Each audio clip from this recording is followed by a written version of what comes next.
বাংলাদেশের যে ভঙ্গুর অর্থনীতি, সেই অর্থনীতিকে সচল করবার জন্য হয় নাই, বাংলাদেশের অর্থনীতিকে আর একবার ভঙ্গুর করে দেওয়ার জন্য এই গভর্নর নিয়োগ করা হচ্ছে। এটা সকল জায়গাতে চলতেছে, মিডিয়াগুলোকে দখল করা হচ্ছে একের পর এক। এবং মিডিয়াগুলোর যে স্বাধীনতা, আপনারা হাউসগুলোর কি অবস্থা, হাউসগুলোর মালিকগুলো কারা?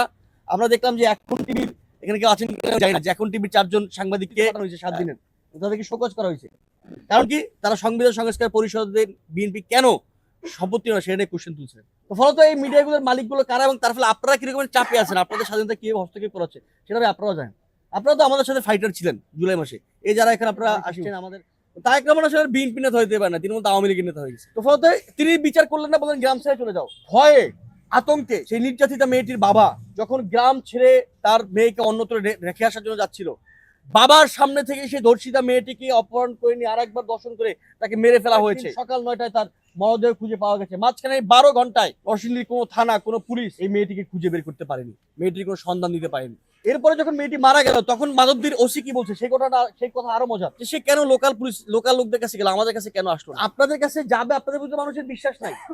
আপনারা শহর উদ্যানে এসে মানুষজন ঢাকে ছেলেরা ঘোরার পর আপনারা শুধু তাদেরকে, আপনারা মানুষের গায়ে হাদি হত্যার বিচার চাইতে গেলে আপনাদের অধিকারীদেরকে অনেকে মারা হয়েছে, আপনাদের মনে আছে। ইনকলাব মঞ্চের কর্মীদেরকে মারা হয়েছে, আরো যারা রাস্তায় ছিল তাদেরকে মারা হয়েছে, ঘর থেকে খুঁজে খুঁজে একজন ব্যবসায়ীকে পিটানো হয়েছে।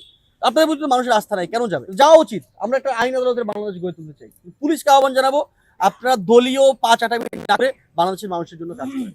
আওয়ামী লীগকে ডাক দিয়ে দিয়ে বিএনপি পুনর্বাসন করছে, যেরকম তাদের মামাতো ভাই, খালাতো ভাই। এরপরে এই ক্যাম্পাসে, এই ঢাকা ইউনিভার্সিটিতে নারীদেরকে হেনস্থা করা হয়েছে ছাত্রদল নেতা করছে, যে যিনি ঢাকা ইউনিভার্সিটির একজন নারীকে হেনস্থাকারী এক কর্মচারী ছিলেন, জামিনের পরে যিনি ফুলের মালা দিয়ে কংগ্রাচুলেট করেছেন, সেই ব্যক্তিকে ছাত্রদল ক্যাম্পাসে নিয়ে এসে প্রোগ্রাম করেছে এবং ছাত্রদলের নেতারা এই টিএসসিতে নারীদেরকে হেনস্থা করেছে। এই যে নারীদেরকে হেনস্থা করা হলো, এই বিএনপি এরপরে এসে আবার কি বলবে? তারা নারীদেরকে নিরাপত্তা দিবে? দেশের মানুষ সর্বদাই নারীদেরকে নিরাপত্তা দেওয়ার কথা ছিল, তারপরে তারা নারীদের হেনস্থাকারী হিসেবে আবির্ভূত হয়েছে এই গত মাত্রই 14-15 দিনের সরকারে।